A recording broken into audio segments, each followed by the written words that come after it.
Hi everyone, welcome back again to my YouTube channel. My name is Kevin Saili. Di YouTube channel ini teman-teman akan menemukan informasi menarik seputar cryptocurrency. So if you trading cryptocurrency, make sure kalian subscribe channel ini. Teman-teman, welcome back again di update untuk altcoin. Kita akan membahas Binance Coin atau BNB kali ini.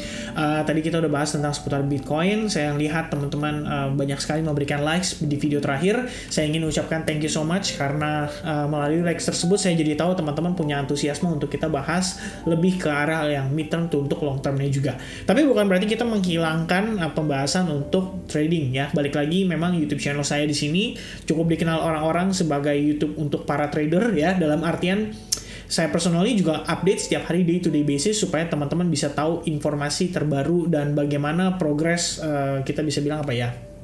Ibaratnya bagaimana progres si pergerakan market itu ya berubah dalam setiap waktu ya, setiap harinya. Jadi sekarang kita bakal ngebahas untuk BNB. Nanti saya akan ada upload untuk fundamental update. Hopefully teman-teman bisa nonton fundamental update tersebut karena di sana kita akan ada ngebahas kondisi ekonomi Amerika saat ini dan bagaimana pandangan saya long term untuk Bitcoin. Jadi ya, sampai ketemu di update itu ya.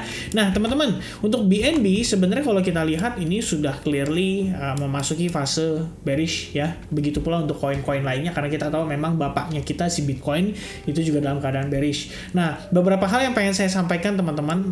Pertama, kita ngebahas tentang bagaimana pentingnya support area yang ada di kisaran area $186 pada harga Binance Coin atau BNB. Jadi sebenarnya kalau kita perhatikan guys, waktu kisaran 2021 Februari ya dan tanggal 28 Februari dan tanggal 22 Februari 2021 itu kita mendapatkan tahanan pada kisaran range price 185 sampai kisaran $195 ya.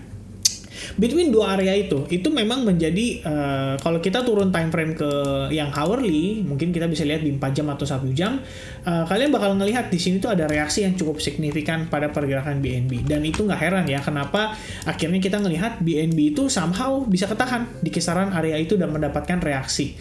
Nah, selain itu untuk bagian support resistance-nya, maksud saya yang lebih ke arah resistance itu di bagian kisaran area $259 sampai $255 akan menjadi possibility untuk strong resistance-nya kita pada pergerakan BNB di mid-term. Nah, kalau misalnya kita lihat based on time frame daily, tentu saja teman-teman bisa ngeplot ya bahwa posisi kita saat ini itu lebih condong ke arah downtrend ya. Kalian bisa lihat di sini ada lower high, lower low sequence, lower high and then lower low and then still ya di sini kita lihat dia nggak berhasil nge-break dari lower high yang terakhirnya, which means di kisaran range price ini kita ngelihat nggak ada reaksi dari buyers-nya sampai mampu untuk nge-break dari kisaran area tersebut. Jadi asumsinya adalah di sini adalah potensi lower high-nya kita. Nah, sebelum dia breakdown, si BNB itu sempat membentuk semacam, kalian bisa consider ini as a rising wedge atau maybe ke bearish flag pattern, nggak ada masalah ya. Yang pasti dari chart pattern menunjukkan bahwa memang proses yang terjadi di sini ya, di sebelah sini maksud saya itu lebih ke arah koreksi ya dibandingkan dengan impulsive drop yang terjadi pada kisaran 16 Januari ini. Nah, jadi kalau misalnya kita slide lagi ke samping, jelas banget ya kita ngelihat adanya lower low lagi yang terbentuk dan lower high lagi. Nah, sebenarnya setelah itu pun kalian bisa lihat ya terbentuk kembali semacam chart pattern yang lebih condong ke arah bearish, dikenal dengan istilah rising wedge pattern. Nah, dari sini harusnya teman-teman punya gambaran nih kalau ternyata pergerakan kita saat ini pun membentuk atau cenderung membentuk yang namanya rising wedge pattern. Jadi kalau misalnya kita ngelihat BNB naik, ini bukan berarti BNB benar-benar strong bullish ya. Ada possibility proses ini hanyalah mencangkup proses koreksi saja untuk kita testing ke area resistance majornya, dan itu di antara range 260 sampai $255. Jadi untuk saya personally untuk ngelihat BNB sebenarnya masih jauh atau masih condong ke arah short atau sell. Dan ini pemanfaatan dari segi trading ya, jadi bukan dalam pemanfaatan segi investing. Kalau investing mungkin nanti proses akumulasinya seperti apa, mungkin saya upload atau saya bahas di video terpisah aja, karena ini mungkin akan lebih concern untuk ke arah trading. Nah, jadi teman-teman perlu di note 255 dan $260 itu akan berpotensi menjadi area resistance kita. Nah, sekarang kita akan pindah ke time frame 4 jam ya, dimana kalau kita lihat dari 4 jam ini sebenarnya untuk kita ngeplot area-area resistance dan support untuk kita taking action atas informasi based on technical analysis yang kita lakukan. Jadi kalau kalian perhatikan sebelumnya ini membentuk inverse head and shoulders, berhasil break atas neckline, Lalu kita melihat ada penguatan yang lumayan signifikan dan diiringi kembali dengan si head and shoulders. Lalu dia break lagi dari neckline-nya dan sekarang kita prosesnya itu sudah mencapai area trendline tersebut. Kita sudah testing membentuk bullish engulfing. Di sini memberikan semacam konfirmasi bahwa area ini merupakan area support pada pergerakan si BNB pada waktu kisaran 30 Juni 2022. Nah, setelah itu kita ngelihat dia pelan-pelan rebound cenderung membentuk semacam ascending channel. Jadi kita bergerak di dalam sebuah channel nih guys.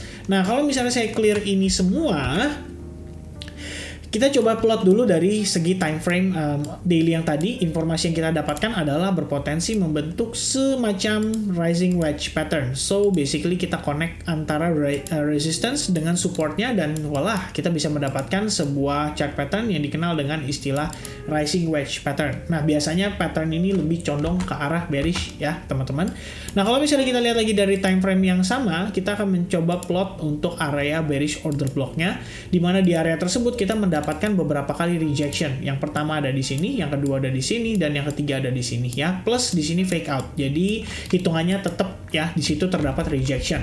Nah, seandainya guys bearish order block atau area kisaran resistance major yang ada di sini itu bisa ditembus, maka next potential target untuk BNB saya rasa ya itu di kisaran range price ini. Dan kalau kalian perhatikan ini terdapat coincidence atau kesamaan area, yaitu $255 sampai kisaran $265. Dan tentu saja kalau saya kalau saya kotakkan area ini adalah area yang tadi sempat kita mention pada time frame daily. Jadi antara kisaran $260 sampai $255. Nah, kalau misalkan kita ngetes ke range price tersebut, mungkin akan terbuka peluang untuk kita men-short BNB. Atau mungkin peluang tersebut sudah bisa terlihat dari posisi pergerakan saat ini. Jadi, yang perlu diperhatikan adalah sebenarnya kalau saya lihat di sini, kita ada opportunity atau ada possibility membentuk semacam another rising wedge pattern pada time frame yang lebih kecil. Tapi tentu saja kita belum mendapatkan konfirmasinya, karena kita butuh benar-benar berubah menjadi swing dulu. Jadi ini adalah first swing, ini second swingnya, and then ini adalah third swingnya atau swing ketiganya. Kalau misalnya kita sudah mendapati posisi swing keempatnya, oke, baru kita terkonfirmasi bahwa area ini adalah area highest-nya yang baru. Jadi high and then low, and then potentially higher high and then higher low. Nah, di higher high yang ini, informasi yang kita butuhkan adalah seberapa signifikan dan seberapa impulsifnya dia create higher high-nya. Kalau misalkan dari segi trennya, kalian bisa compare pada saat high sebelumnya di sini dengan high yang di sini. Ini gapnya sangatlah signifikan. Tapi between di high yang ada di kisaran area ini dengan yang di sini, itu gapnya nggak terlalu signifikan. Malah cenderung flat ya. Jadi consideration-nya adalah ada possibility kita bisa mendapatkan rejection di kisaran $238. Jadi kita harap sebenarnya di sini kita bisa mendapatkan reaksi, maybe semacam sideways, maybe di time frame 4 jamnya, which means closing nanti jam 11 itu bisa ngebentuk maybe semacam doji candle or maybe semacam bearish engulfing ya, atau bearish engulfing seperti ini. Baru kemudian kita jadi tahu guys bahwa di sini mendapatkan konfirmasi loh di resistance area ini atau di bearish order block ini bahwa ada possibility untuk BNB bisa kembali tertekan. Barulah kemudian kita bisa mengambil bisa dikatakan kita bisa mengambil kesimpulan bahwa BNB sendiri itu masih ada possibility untuk dia turun. Dan kalau kita bisa ukur lagi based on time frame yang lebih kecil, kita coba plot area yang berpotensi menjadi supportnya dia. Dan kalau misalnya oke, let's say kita membentuk double top di kisaran area ini dan rejection terjadi, nah nextnya maybe ini bisa diconsider untuk melakukan short ya. Nanti kita coba lihat dulu bagaimana update-nya. Tentu saja teman-teman sekalian, saya harapkan bisa mandiri dalam melakukan research ya. Jadi istilahnya nggak nunggu saya, dan ya harusnya sih memang mandiri ya. Ini hanyalah sekedar untuk secondary opinion aja. Jadi saya rasa untuk update saya seputar BNB itu saja dulu ya. Itu adalah area-area yang kita perhatikan. Intinya overview saya pribadi ngelihatnya masih cenderung ke arah sellers atau short. Jadi tinggal kita lihat aja di mana kita mendapatkan reaksi yang menunjukkan bahwa oke, sellers kita itu udah ready untuk make a move lagi. Jadi kita bisa follow dia dan kita bisa make profit bersama dengan para whales yang mungkin sedang nge-short market ini juga. I think that's it teman-teman. Once again, thank you very much. Sampai ketemu lagi di update berikutnya. God bless everyone. Have a nice rest dan good night. Cheers. Bye-bye.